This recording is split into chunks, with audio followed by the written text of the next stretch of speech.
Hello, welcome back to the channel for the final episode of the build. This is now 100% complete. I've done all the weathering, all the resin effects, and yeah, pretty much just finalised all the little bits that I had left to do. I'll just give you a quick run through of what I've done since last time. So I've now added an epoxy resin coat onto the top of the water effects that I've done. So this was Poundland 2-part epoxy, so let me just see if I can grab some. So it's this stuff here. So it's basically a 2-part epoxy. You literally squeeze it, mix it, dye it, colour it, do whatever you need to do, then just apply it to the base. As you can see, it gives it a lot more shiny look to it. Gives it a bit more of a water effect. I also did some tinting with some contrast paints just to get the toxic waste looking a bit greener, and then what I did was then blended that into the still wet resin. Just basically went like that with a cocktail stick, just to get that to look like a smoothed in. Added some skulls and stuff, a few more skulls, and just dotted around. So the water effects were really fun to do. What I did as well, I bought some silicone bath sealant from Poundland again. This was quite a big tube. What I did was just stick it onto a bit of card, mixed in some contrast paints again, and then did it at the base of all the water effects so it looks like the water's splashing in. I also did it around. I added a little bit of white and a little bit of brown just to do it around all these little bits here to make it look like, you know, water's kind of like splashing up against it. Really happy with how these water effects have finished and turned out. I really enjoyed doing all that. Actually, it's really given it a nice glossy shine. I 3D printed some boarding ladders, so I couldn't find any in my bits box that I wanted to use, so I just quickly 3D printed these out. It took about 15 minutes to do that one. And that one, they're just generic ones off Thingiverse. I just resized them to fit the areas that I wanted. So I wanted a bigger one here on the main entrance to the boat, and a smaller one as like a secondary for the back. Did some hazard markings on them, and that was pretty much it. Finished this guy with the longer flying stand, so it looks like he's now jetpacking off.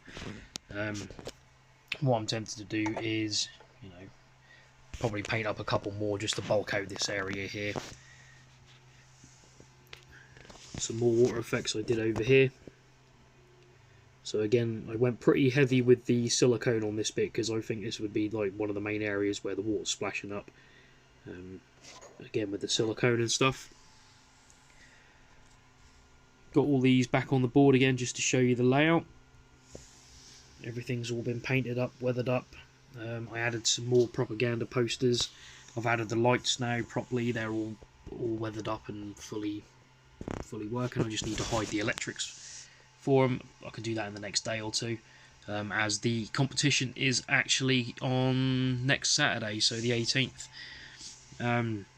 Really looking forward to this. I haven't done Armies on Parade in quite a few years, so I'm hoping I do quite well. You know, it's a very specialised thing. You know, you either go in with everything or you go in with a little really decent diorama. I'm hoping this will do alright because not many people see boats. Everybody thinks of Necromunda as the Underhive, but obviously this is a boat, but still Necromunda-y. All in all though, I've really enjoyed doing this build. It's really kind of invigorated my love for the hobby again. I went through a bit of a patch where, you know, I couldn't stand painting miniatures. Since painting my Orlocks up, I really want to have a go at another gang, probably the Van Sars next, or the Palanite Enforcers. I've got a couple of boxes of those. You know, and yeah, you know, I'm really happy with how this has turned out. It's just been a fun build to do. You know, it all started from the boat, and I knew what I wanted to do with a board. So yeah, the epoxy resin, I will just say, excuse me, was a little bit of a bugger to work with, just because I had to use 6 of those little double syringe things just to literally get a coat onto this. It is 5-minute epoxy, so it does set pretty bloody quick. I thought I'd be clever, you know, mix it into a plastic cup and then, you know, pour it out. It's far too thick to be poured. You literally have to scoop it out with a spoon and then try and like slap it on the board before it goes really hard.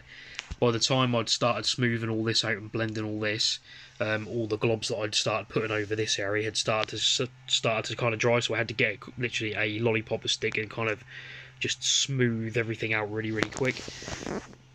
But these water effects, I love how these have turned out, especially on camera. You can see the toxicity. I've also got some underneath here as well, just coming from this little drain. Yeah, I'm thoroughly happy with this. So hopefully I do well at the competition. I'll keep you all updated. So what I'll do is a small little snippet. I'll get a video going. I'll go around all the boards for the competition, do a little oversight, things like that. What I'll then do is when I get home, I'll go over the results, who won what, and what have you, and then my thoughts on the competitions. So hopefully I don't get shafted like last time, where, you know, a kid and all his mates turned up and voted for him instead of voting for the actual best board. They all voted for him, and he ended up taking 3rd place, and I got 4th, even though I'd spent like 3 months painting my entire army, and he turned up with a walker with no head. Yeah. But I'll say this has got quite a unique look compared to most of the boards that you probably see at most competitions. I did want to do a big backdrop for it, so I wanted to have a big piece of, like, you know, black colour. I wanted to paint, like, you know, the spire and all that kind of stuff on there, and like a moonscape and things like that. But to be honest, this is going to be more hassle than it's worth, and I really can't be asked. I do need to paint up a few more of the Palanites, get them done. I was quite tempted to paint up a couple of the Palanites just to put onto this board and have them as like a port patrol. So, you know, having like a couple of them just on here, just reinforcing up the Orlocks. But I really do love how this has turned out. It's, yeah, so much fun. But yeah, thank you for joining me along on the journey. I hope you all enjoyed the blog videos and stuff, and the build progress. I was supposed to get a... Oh, that reminds me. Yeah, I was supposed to get a Gelapox model. There's one that's kind of like all cyberpunky with like 2 steam vents and stuff out the back and robotic arms and stuff. He was supposed to be here Friday, but I'm not sure if he's going to turn up in time. I got him off eBay for like 10 quid. So I was going to paint him up and have him as like a juggernaut, you know, like here or something, as like a big focus model with all these little ones running around it to attack the boat. I just thought that would add a little bit more interest to the model, but I don't think he's going to turn up in time. So it'd only take an evening to paint, so not like it'd take a lot of work, but yeah, I'll have to see how that goes. But if he does turn up, then I will obviously get him painted and stuck on the board. But again, thank you for joining me on this video, and I'll see you in the next one with all the updates of how the competition went. So thank you all for watching. See you again soon.